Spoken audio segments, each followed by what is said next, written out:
வணக்கம் நேர்களே, இது ஷர்மிளா டாக்கீஸ். நான் உங்கள் டாக்டர் ஷர்மிளா.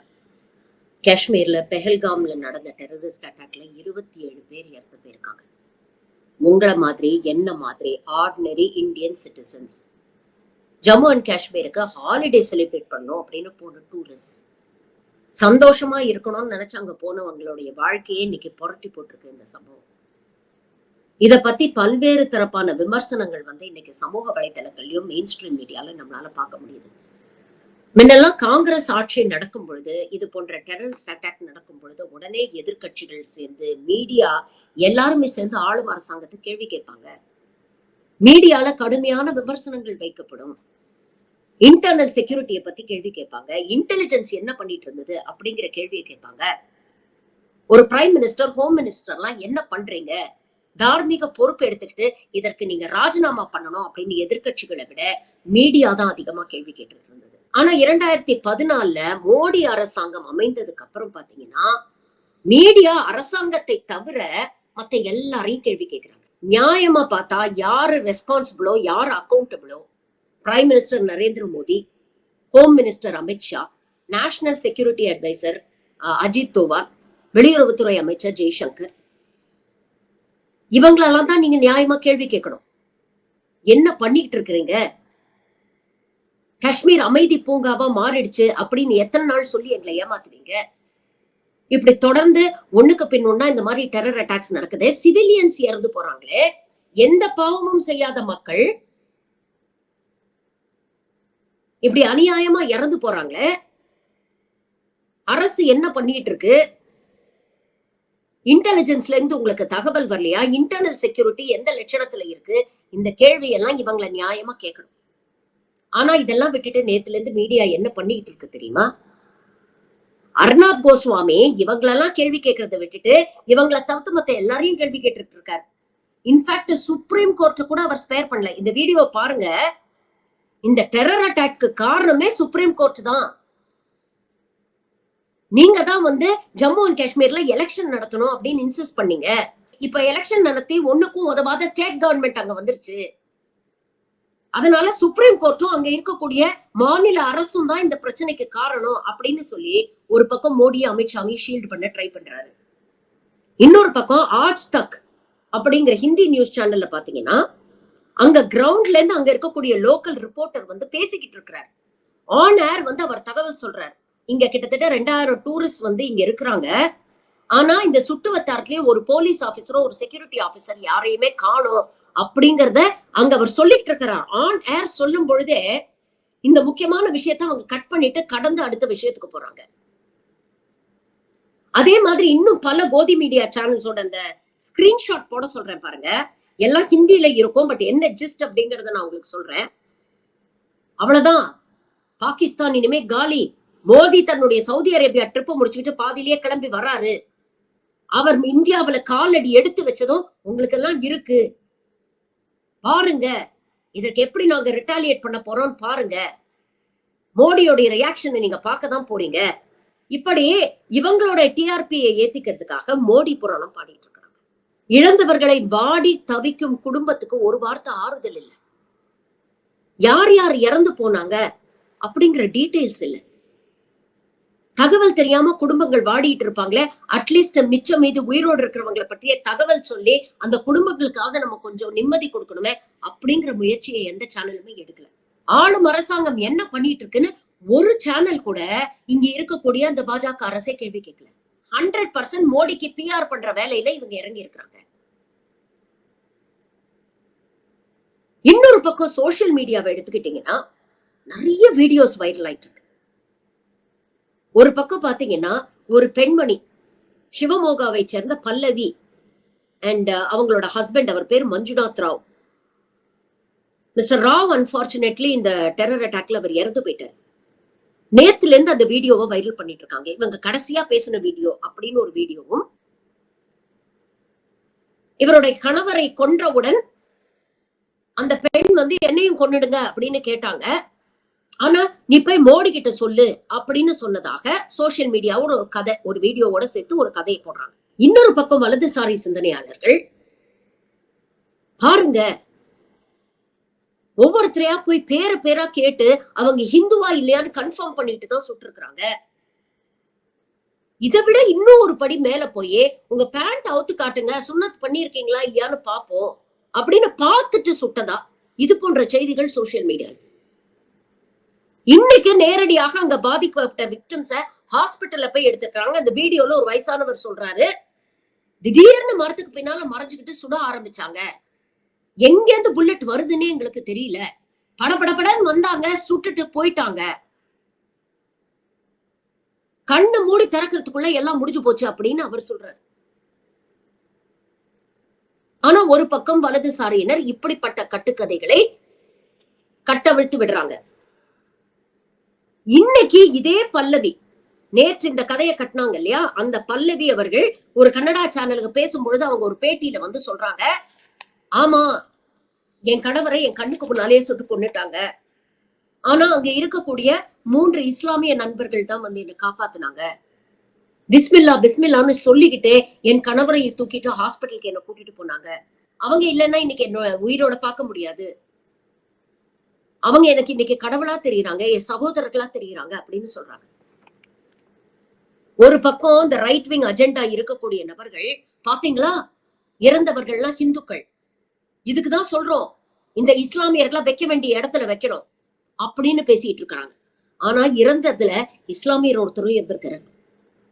பாலிமர் நியூஸ்ல வந்த செய்தி, அவர் பேரு சையத் ஹுசைன் ஷா, இறந்து போயிட்டாரு. குதிரை ஓட்டியான் அவர். அவர் தான் ஃபர்ஸ்ட் இவங்க டெரரிஸ்ட் அப்படிங்கறதே ஐடென்டிஃபை பண்ணியிருக்கிறார். டூரிஸ்ட்க்கு தெரியாது இல்லையா, அங்க இருக்கக்கூடிய இவங்க எல்லாருமே லோக்கல்ஸும் வேற மாதிரியான உடைகள் அணிஞ்சிருப்பாங்க. இல்ல யாரு லோக்கல்ஸ் யாரு டெரரிஸ்ட் அப்படின்னு டூரிஸ்ட் ஐடென்டிஃபை பண்ண தெரியாது.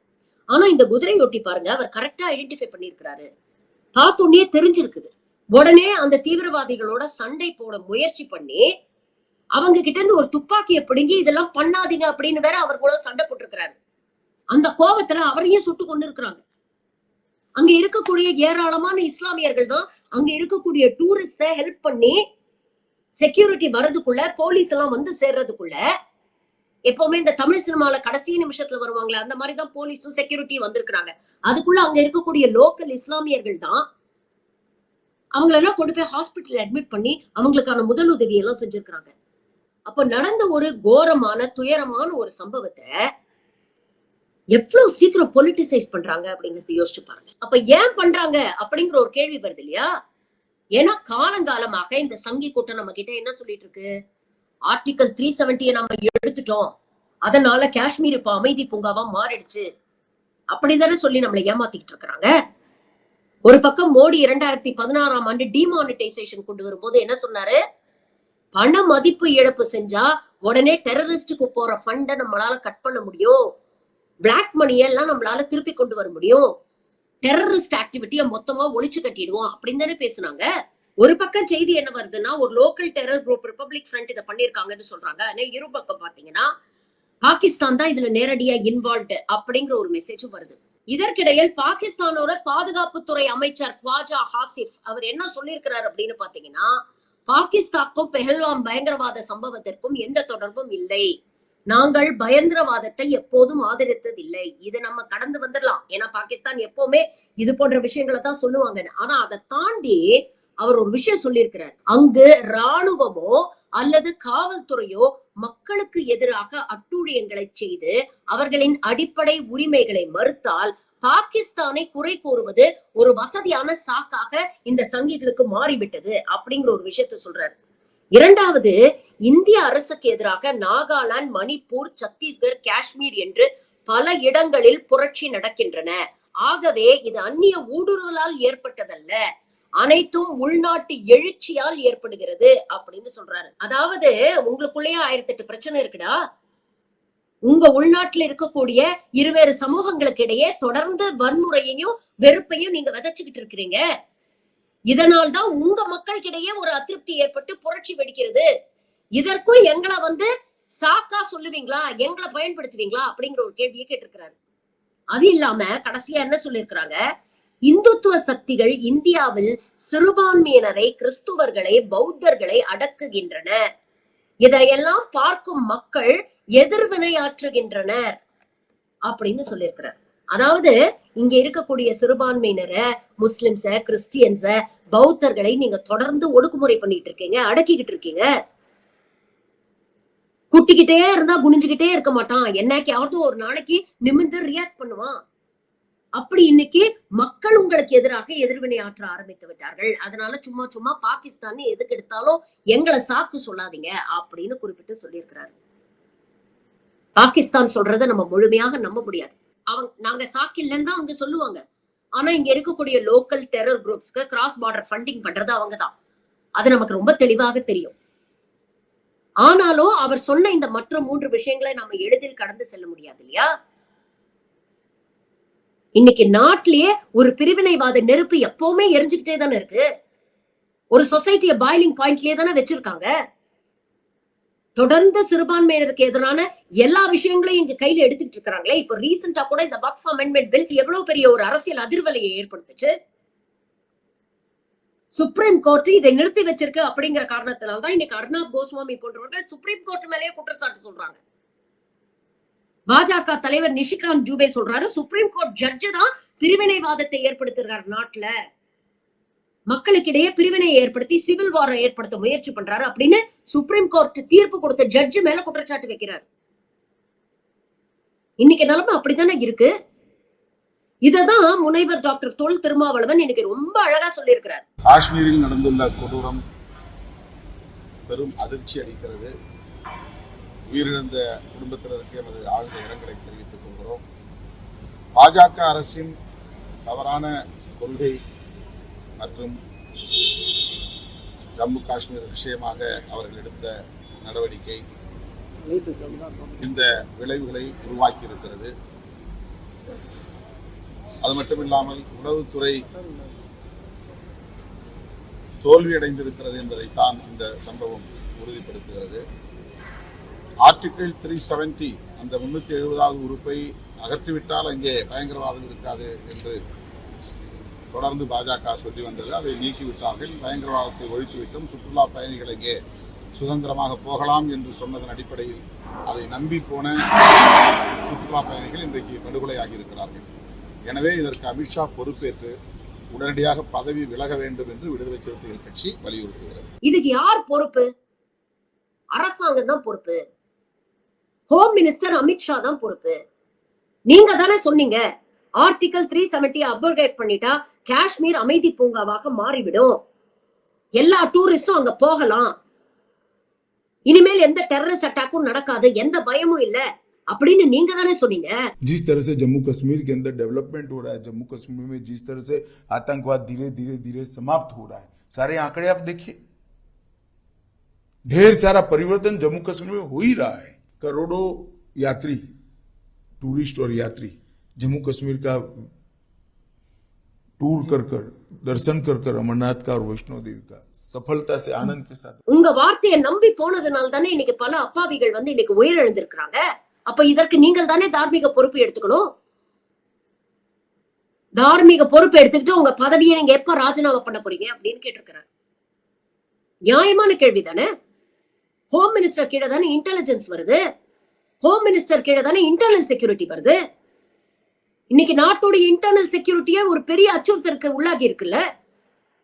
லோக்கல் டெரரிஸ்ட் குரூப் இப்படி பண்றான்னா அவனுக்கு தைரியம் எங்கேருந்து வந்தது? அவ்வளோ செக்யூரிட்டியும் மீறி அவன் உள்ள வந்து சுட்டுட்டு எஸ்கேப் வேற ஆகி போயிருக்கிறான். யோசிச்சு பாருங்க.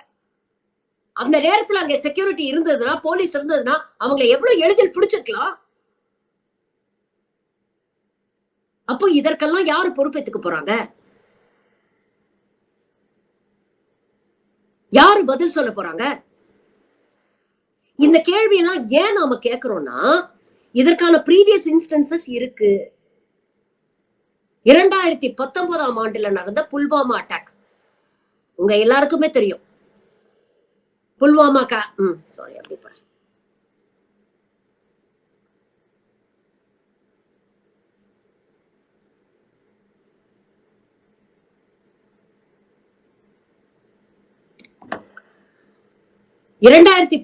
ஆண்டு நடந்த புல்வாமா அட்டாக் 40 சிஆர்பிஎஃப் ஜவான்ஸ் வந்து இறந்து போனாங்க. அதுல அந்த காலத்திலேயே ஏகப்பட்ட கேள்விகளை வந்து அப்போசிஷன்ஸ் எழுப்புனாங்க. 300 கிலோ RDX எப்படி ஒரு கார்ல இருந்தது தெரியாம போச்சு அப்படிங்கிற கேள்வி கேட்டாங்க. இத்தனை ஜமான்ஸ ஏன் பஸ்ல அனுப்புனீங்க, ஏன் பிளைட்ல அனுப்பல அப்படிங்கிற கேள்வியை கேட்டாங்க.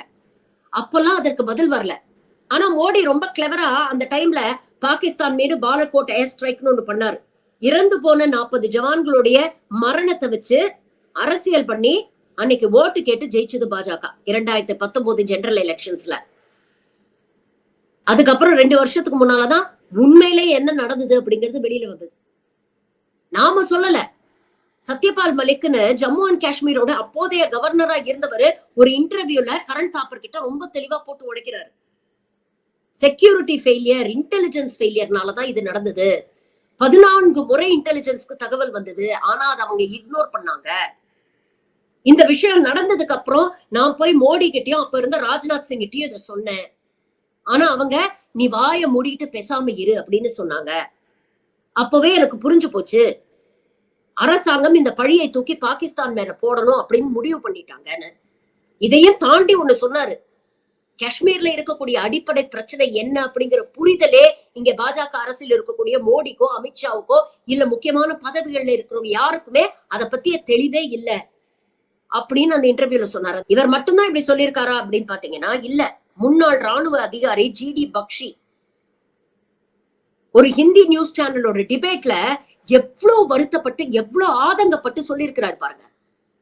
கோவிட் காலத்துல 3 வருஷம் நீங்க ராணுவத்துக்கு ஆளே சேர்க்கல, கிட்டத்தட்ட 1,80,000 பேர் குறைவா இருக்கு ஆளு. இவ்வளவு குறைவா ஆட்களை வச்சுக்கிட்டு நீங்க எப்படி அவங்க நாட்டை ப்ரொடெக்ட் பண்ணுவாங்கன்னு எக்ஸ்பெக்ட் பண்றீங்க? என்ன பணம் மிச்சம் பண்ண பாக்குறீங்களா? உங்களுக்கு பணம் முக்கியமா இல்ல நாட்டுடைய டிஃபென்ஸ் முக்கியமா அப்படின்னு நாக்கப்படுங்கிற மாதிரி கேள்வி கேட்டிருக்கிறார். இது போன்ற சம்பவங்கள் முன்னால நடந்ததுனாலதான் இன்னைக்கு இந்த அரசாங்கத்தை கேள்வி கேட்க வேண்டிய தேவை இருக்கு. இதற்கு முன்னால எவ்வளவோ நடந்திருக்கு. அப்பவும் இவங்களை ப்ரொடெக்ட் பண்றதுக்கு இந்த மீடியா தான் முன்னால நின்னு இவங்களுக்கு ஒரு அரணா நின்னு இவங்களை பாதுகாத்துட்டு இருக்கு. ஆனா எத்தனை நாளைக்கு இப்படிப்பட்ட ஒரு பொய்யான ஒரு நரேட்டிவை நீங்க கிரியேட் பண்ண முடியும்? என்னைக்காவது ஒரு நாளைக்கு நீங்க பதில் சொல்லித்தானே ஆகணும். என்னைக்கு இதுக்கு ரெஸ்பான்சிபிலிட்டி எடுக்க போறீங்க? என்னைக்கு இதுக்கு அக்கௌண்டபிலிட்டி எடுக்க போறீங்க? 10 வருஷமா தேஷ் கத்திரமே ஹே, தேஷ் கத்திரமே ஹே, இந்துக்களே உங்களுக்கு ஆபத்து, இந்துக்களே உங்களுக்கு ஆபத்து அப்படின்னு சொல்லி தானே ஏமாத்திட்டு இருக்கீங்க. நாங்க வந்ததுக்கு அப்புறம் பாருங்க காஷ்மீர் அமைதி பூங்காவா மாறிடுச்சு அப்படின்னு சொல்லி தானே எங்க கிட்ட ஓட்டு கேக்குறீங்க. ஆனா இன்னைக்கு என்ன நடந்திருக்கு? அப்பாவி மக்கள் இறந்து போயிருக்கிறாங்க. அவங்க என்ன தப்பு பண்ணாங்க? உங்க வார்த்தையை நம்பி அங்க சுற்றுலா போனது மட்டும்தான் அவங்க செஞ்ச ஒரே தப்பு. இன்னைக்கு அவங்களை இழந்து அவங்க குடும்பம் வாடிட்டு இருக்கு. புதுசா திருமணமான தம்பதிங்க ஒரு வீடியோ அதை பார்க்கும் பொழுதே ரொம்ப மனசு கஷ்டமா இருக்கு. 16ஆம் தேதி கல்யாணம் நடந்திருக்கா, ஹனிமூனுக்கு போயிருக்காங்க. அங்க அந்த புருஷனை கொண்டிருக்காங்க. அந்த பொண்ணு அழற வீடியோ பார்க்கும்போது அவ்வளவு சங்கடமா இருக்கு. என்ன தப்பு பண்ணாங்க அவங்க? உங்களுடைய பொய் பிரச்சாரம் இன்னைக்கு 27 உயிரை காவு வாங்கியிருக்கேன். இதுக்கு என்ன பதில் சொல்ல போறீங்க? சோசியல் மீடியா, மெயின் ஸ்ட்ரீம் மீடியால இந்த நியூஸை ஃபாலோ பண்ணக்கூடிய மக்களுக்கும் ஒரு முக்கியமான வேண்டுகோளை வைக்கிறேன். இத ஒரு ஹிந்து முஸ்லிம் நரேட்டிவா மாத்துறதுக்கான எல்லா முயற்சியும் இவங்க செஞ்சுட்டு இருக்காங்க. தீவிரவாதிகள் வெளியில மட்டும் இல்லங்க, நாட்டுக்குள்ளேயும் இருக்கிறாங்க. மதவெறி பிடிச்ச தீவிரவாதிகள் எல்லா மதத்திலையும் ஒரு 10% பேர் அப்படித்தான் இருப்பாங்க, அடிப்படைவாதிகளா. ஆனா எல்லா மதமுமே அன்பை மட்டுமே போதிக்கிறது. அன்பே சிவம்னு நாம சொல்றோம். அல்லாஹு அக்பர்னு அவங்க சொல்றாங்க, காட் இஸ் லவ் அப்படின்னு சொல்றாங்க. எல்லாமே ஒண்ணுதான். அன்பு ஒன்றைத்தான் எல்லா மதமும் போதிக்கிறது. எல்லா மதத்துல இருக்கிற 90% மக்கள் அன்பையும் அமைதியும் விரும்பக்கூடிய மக்கள் தான். இன்னைக்கு அங்க இறந்தவர்களுக்காக நம்ம பரிதாபப்படுறோம்னா அவங்க இறந்து போயிட்டாங்க, அதுக்காக பரிதாபப்படுறோம். அவங்க ஹிந்து இல்ல அவங்க முஸ்லிம் அப்படிங்கிறதுக்காக நம்ம பரிதாபப்படல. சக மனிதர்கள், சக இந்தியர்கள். இறந்து போனவன் ஹிந்துவா முஸ்லிமா அப்படிங்கறத விட ஒரு இந்தியன் அப்படிங்கிறது நமக்கு ரொம்ப முக்கியம். இன்னைக்கு நாட்டுக்குள்ள இவ்வளவு பிரிவினைவாதம், இவ்வளவு வன்மம், இவ்வளவு வெறுப்பு இருக்கும் பொழுது அதை வெளிநாட்டுல இருக்கிறவன் பயன்படுத்திக்கிறான்னா அவனை நாம குறை சொல்லி என்ன பிரயோஜனம்? நம்மள நாம திருத்திக்கணும் இல்லையா? ஊரு 2 பட்டா கூத்தாடிக்கு கொண்டாட்டம் அப்படின்னு சொல்லுவாங்க. இன்னைக்கு நாடே 2 பட்டு கிடக்கு. அப்படி மாத்திட்டாங்க. அப்போ இத அட்வான்டேஜ் எடுத்துக்கிறாங்க. பாகிஸ்தான்ல இருக்கிறவனும் அட்வான்டேஜ் எடுத்துக்கிறான், இந்தியாவுல இருக்கிறவனும் ஆதாயம் தேடிட்டு இருக்கிறான். இந்த நேரத்துலதான் மக்களாகிய நாம் ஒன்றாக இருக்க வேண்டிய, ஒற்றுமையாக இருக்க வேண்டிய தேவை இருக்கு. இறந்து போனவங்களுக்காக வருத்தப்படுவோம், அவங்க குடும்பத்துக்கு ஆறுதல் சொல்லுவோம், அவங்க விட்டுட்டு போன நல்ல விஷயங்களை பேசுவோம். அவங்க ஏன் இறந்து போனாங்க, என்ன காரணத்துக்காக அவங்க உயிர் போச்சு அப்படிங்கறத சம்பந்தப்பட்டவங்க கிட்ட கேள்வி கேட்போம். இந்த அரசாங்கத்துக்கிட்ட கேள்வி கேட்போம். நீங்க தான் ரெஸ்பான்சிபிள், நீங்க தான் அக்கௌண்டபிள், என்ன பதில் சொல்ல போறீங்க அப்படிங்கிற கேள்வியை கேட்போம். இறந்தவர் ஹிந்துவா முஸ்லிமா அப்படிங்கிறது முக்கியம் இல்ல. இறந்தவர் ஒவ்வொருவரும் இந்தியன். அப்ப அவங்களுக்காக நாம நின்னு கேள்வி கேட்கறதா இன்னைக்கு need of the hour, need of the moment. அப்படி நாம கேள்வி கேட்கலன்னா அவங்க வெறும் ஸ்டாட்டிஸ்டிக்ஸா போயிடுவாங்க.